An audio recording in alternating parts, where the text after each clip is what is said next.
morning, everyone. Want to welcome each and every one of you to another live broadcast of Wealth Building Wednesday, right here on the Facebook pages of the Selma Center for Nonviolence, the Black Belt Community Foundation, and we are also on YouTube now, y'all. Hello. You can find us all over social media, and you may just be listening to the audio rebroadcast on our media partner, WBFZ Z105.3.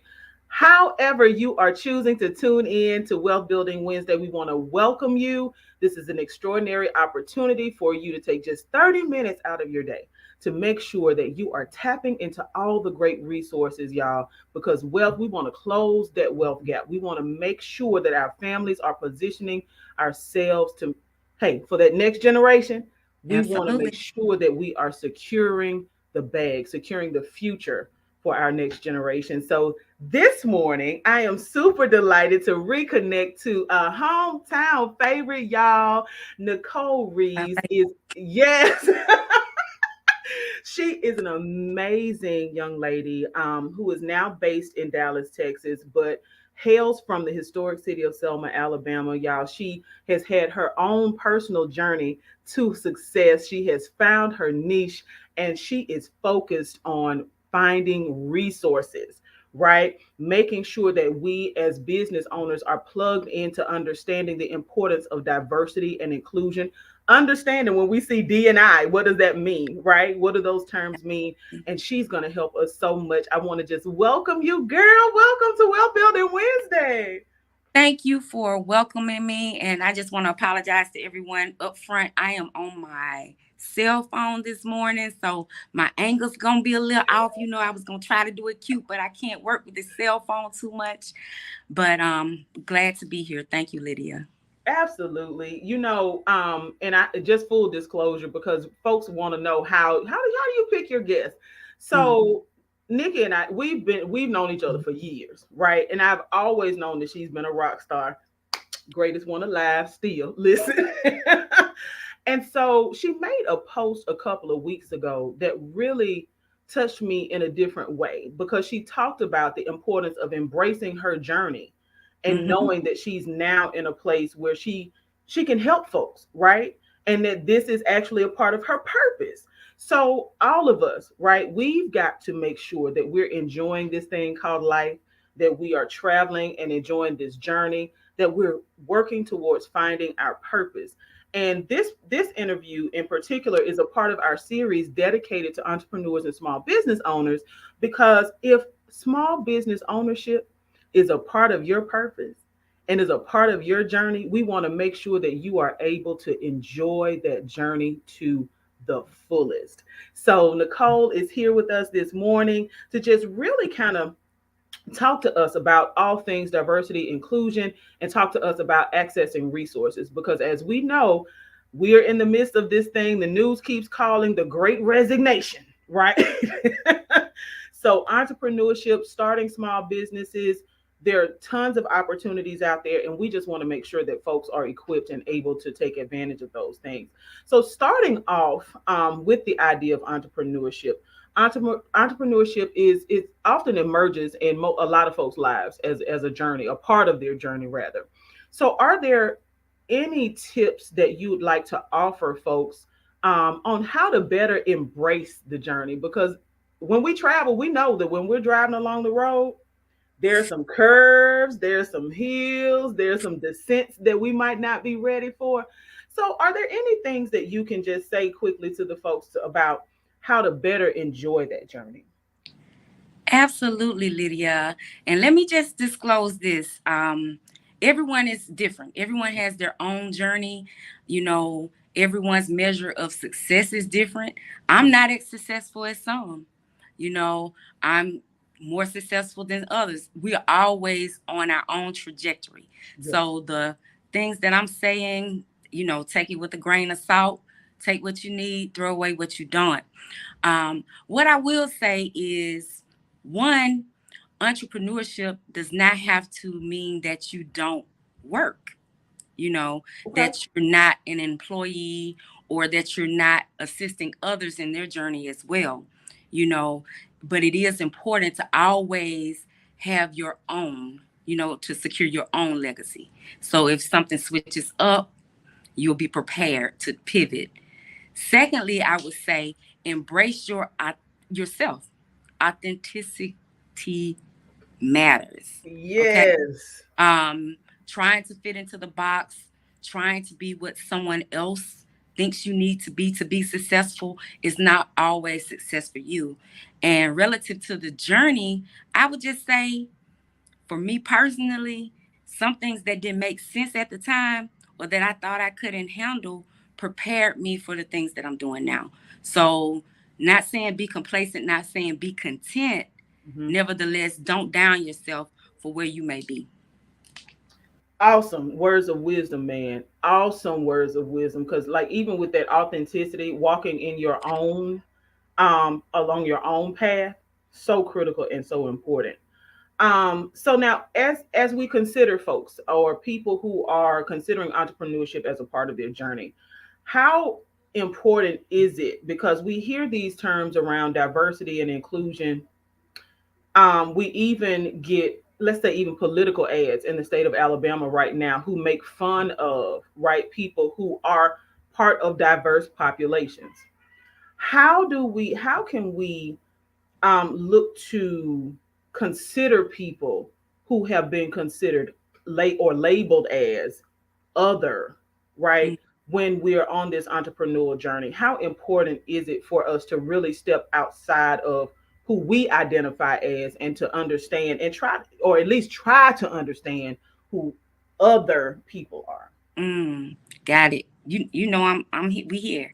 Mm-hmm. So with that being said, Lydia, I think going back to the first point about authenticity, Yeah. it's virtually impossible to gauge anyone else, any others, or even amongst your own constituents, right? Mm-hmm. If you're unsure about who you are, or if you're Right. not settled on the direction you're going in. You don't have to have everything figured out, but at least be clear in what the goals and objectives are, where you're trying to get to. And I'm not trying to interject religion. Mm-hmm. I personally believe in a higher power. Faith, you cannot do it without faith. Ask for discernment when interacting Yes. with people. Everybody is not your people.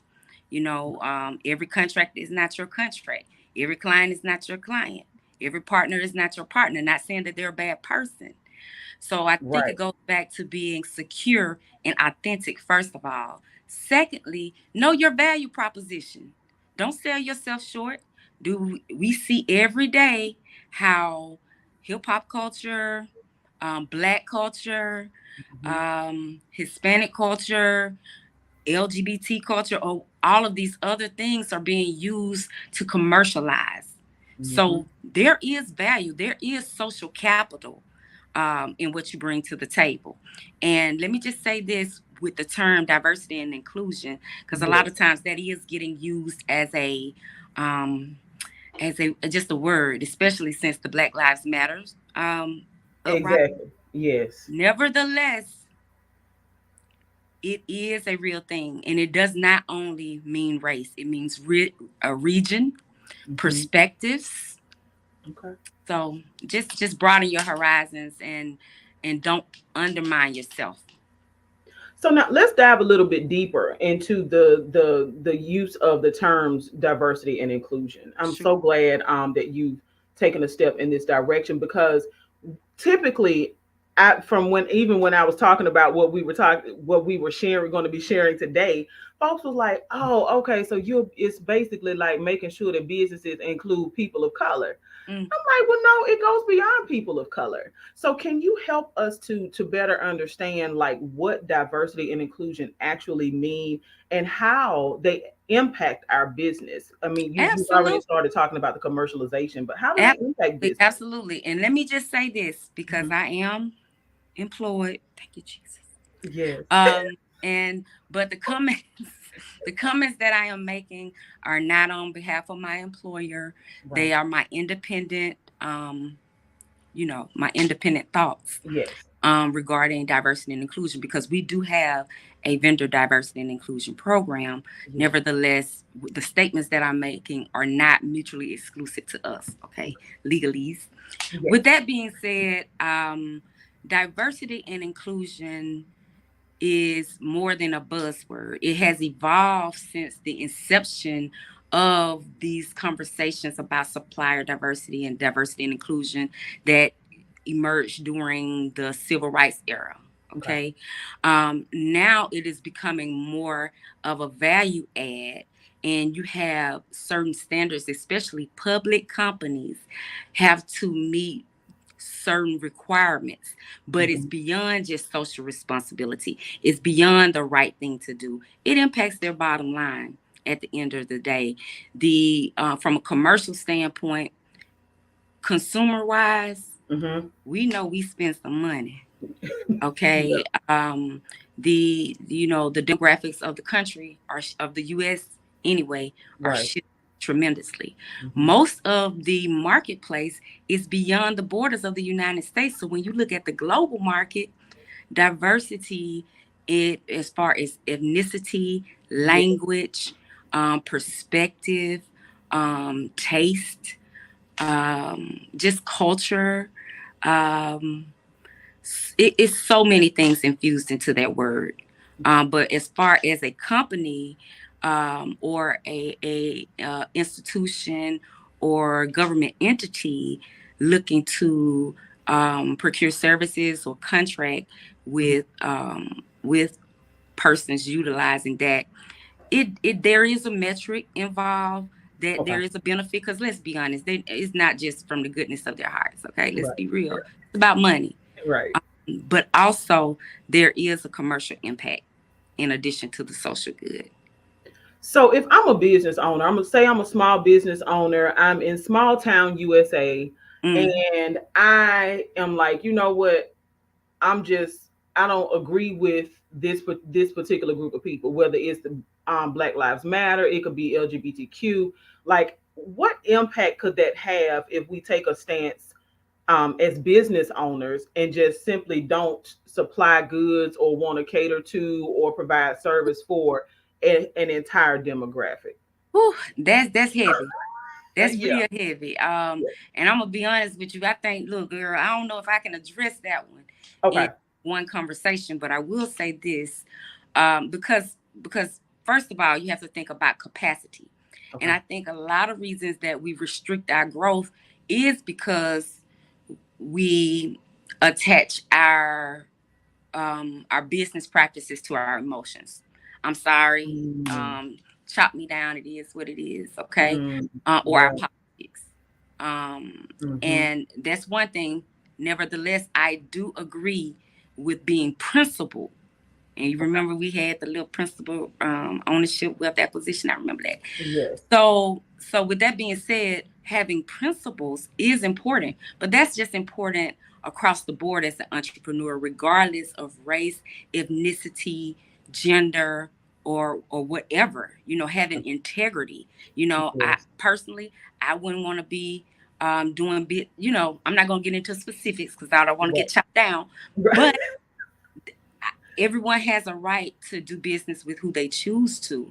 Right. Nevertheless, I think you restrict your growth if you limit that, at least early on, until you have the capacity to make sure that your value proposition, the goods or services that you're offering, Mm-hmm. can be floated by the demographics that you're looking to That you want to target, cater right?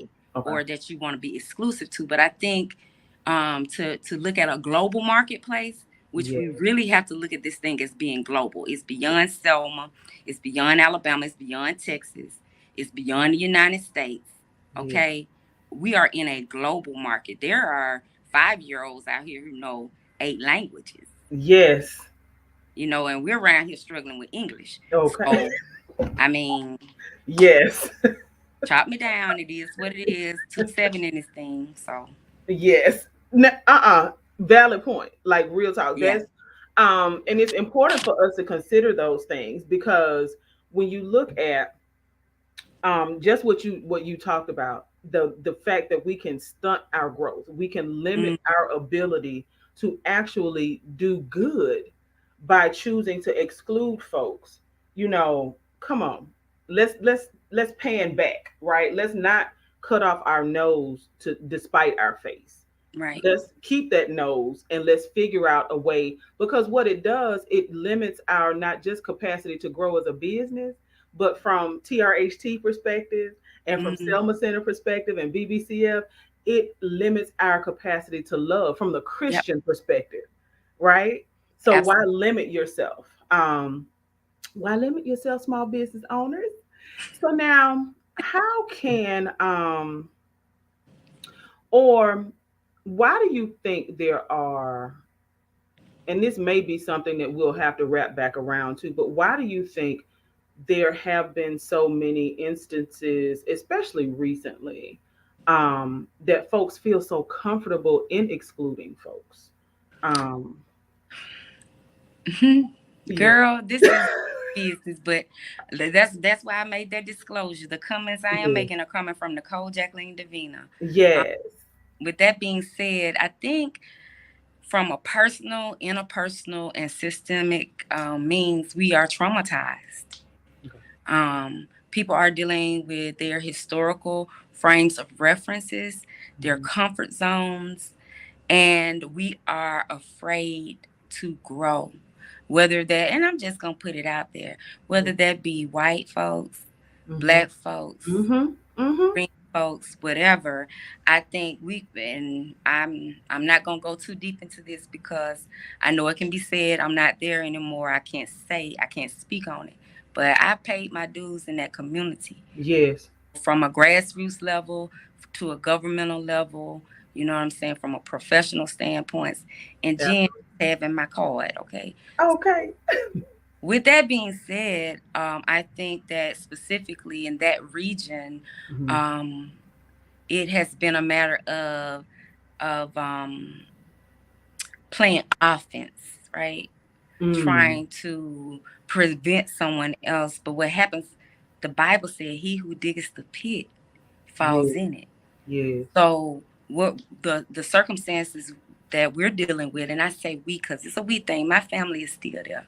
Mhm. Y'all know them. Mhm. Um, you know, as we fall in the pit Yeah. when we dig holes for others, Mhm. whether that be for political reasons, racial reasons, you know, or just being traumatized. I think you have to look at it from a strategic standpoint and look long term Okay. and look at the best interests of the children, the Sure. generations behind, the legacy that we're looking to leave for these communities. Yeah. And get beyond your personal feelings. Get out your feelings. Yes. And I don't want to speak on the dead, but I had a conversation with a great legal mind, who is no longer with us, Mhm. who was a Caucasian gentleman, and I'll leave it like that. Mhm. About 10, no, over 10 years ago, when I was legal secretary for Jimmy Nunn. And I said, such and such, you know, why are your folks, why are your folks trying to hold on to the past? Mhm. He said, why are your folks trying to hold on to the past? You know, Yeah. and unfortunately, what the conclusion was, that we came to in that conversation, is that there are a lot of mindsets that are going to have to die Mhm. in order to prosper. And and when you start falling into that pit yourself and Yeah. impacting your own property values, Right. impact your quality of life because of crime rates, because you're trying to suffocate others, or or you feel intimidated to go to a certain part of town, Mhm. um, because that's designated for other people. No. Yeah. Yeah.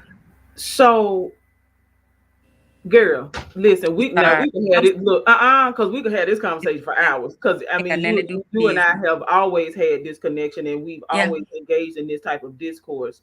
around not just the politics, but the historical things that have fed into the disenfranchisement of community, Right.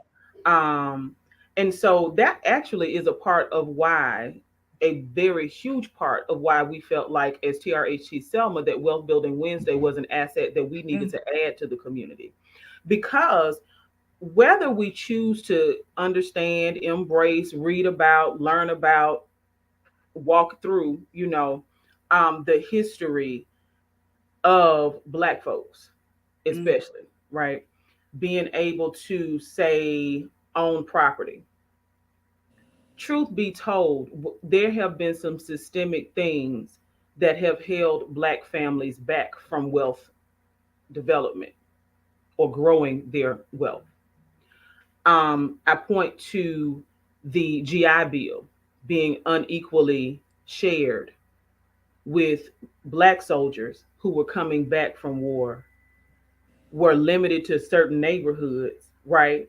Redlining became a mm, problem because if you could cut the mustard, if you will, and qualify, then these are the neighborhoods that you can move into, right. as opposed to their Caucasian counterparts that were not, there weren't these stringent, okay, this is where you have to live. And that's where suburbs, kind of took off, Right. after the GI Bill.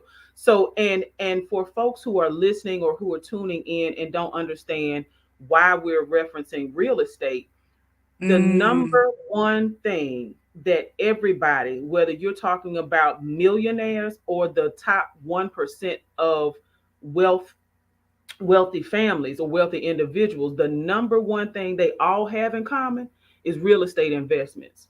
The reason why real estate is so important is because is a finite amount of it. You can't go out into the middle of the ocean and create more land. So there's a competition. Real estate in New York City is more expensive than it is in, say, Otagoville, Alabama, because there's a finite, if you want space on Manhattan Island, right? That's mhm, very expensive. But if you want to buy, a couple of acres of county acreage, right, and start a farm, that's a less expensive endeavor. So we have to really put these things into perspective, and I'm glad that you went there, because it's really important for us to consider these things. So now I want to um, ask you about opportunities that are available, okay. right? Considering the disenfranchisement that has occurred, considering all of the folks who are now stepping out and saying, I want to be an entrepreneur. I understood. I got it right during Right. COVID. Like, I see where my job stands on me. I know that multiple streams of income, like you opened up saying, look, it's okay to have multiple streams Yeah, of it's income, okay. have a job and a business, Absolutely. right? So that being said, what opportunities are out there that you think that we need to prepare for, um, and how do you suggest that we go about getting started with that? Absolutely. I think that we are in the golden age of information. Okay. So whether you are in 6 Mile Creek, if you have a Mm. Wi-Fi connection, or if you're in the middle of Arlington, Texas, um, you can access pretty much the same resources. It's just a matter of the investment that you're willing to make with your time, your energy, and the development of your business, and whether or not you're competitive. Because let me say this first before I get into um, just some. I do a high level overview of procurement in that space, right? In the diversity space, and why it is important to look at those designations. And it's not just a number, or it's not just, some social program where there's a set aside that and we have to do this. Right. Um, with that being said, the prerequisite for everything is that you understand your business. No one owes you anything. I hate to say it. I mean, Right. well, actually, you know what? Actually, they do. Okay. Right. All right. Actually, that's They're what not going. They're about to I'm pay. saying. Not to pay Okay. it. Actually, okay. All right, Yeah. girl. Stop. Yeah. Okay. But So, but in the context of competitive business, right? in the context of entering the marketplace, Right. offering your services, whether that be I'm a marketing consultant, I'm a lawyer, I I I do custom design pillows, I whatever your graphic designing services, catering services, whatever your business is, you have to know your business and know it well, and know that you are the best at what you do, or at least you're the best that does it like you do it. Secondly, is to leverage your authenticity, right? To leverage your cultural frames of reference, to leverage to leverage the historical disenfranchisement that has Hmm. been done to your group of people. Okay, because at the end of the day, that is a big part of diversity and inclusion. One word that is left out a lot of times is equity. So it is Yeah. about equity. Nevertheless, you have to be qualified from a federal government standpoint, many state governments. I am not sure about the city of Selma, Dallas County, and surrounding areas as far as their inclusion programs, but many institutions and businesses have set asides or either have designated programs to ensure equity in Okay. decision. Okay. Hmm. So once you know you're qualified, you're great at what you do, you're competitive, you have a real business plan, you have the capacity to execute. You're Hmm. not just going to get a check and run with it and go out, go to Prattville and Right. spin it up. You're going to actually invest it back into your business. You're not going to say you're going to do something and then they can't find you after you get your money. You have to operate in integrity, Yes. and then research your areas for set aside programs and specific requirements for those programs. Some require certification. Many private companies require certifications because they want to ensure that it's owned, operated, and controlled by the people that say they are, and it's not just someone putting up a front. Okay. Um, to access those resources. But like I said, it's just not enough time to go through all the resources that are available. The Small Business Administration has a lot of resources for small businesses in general, but you may want to look at their 8A program if you're interested in federal contracts. The agency that I used to work with, Minority Business Development Agency, Hmm. under the Department of Commerce, is the only agency that is designated to minority business. Okay. They have a plethora of resources right there. I think the closest one that I'm aware of is in Birmingham, Alabama. Mobile, Alabama has a business center.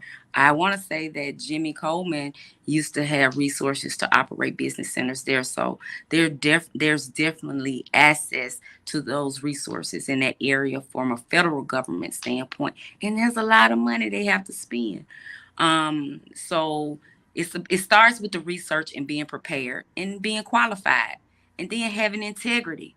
Yes. And before you go into contracts or trying to procure $1 million contracts, manage $100 contracts well. Ooh. Well, she just dropped the mic on that one, y'all. Right. Yeah.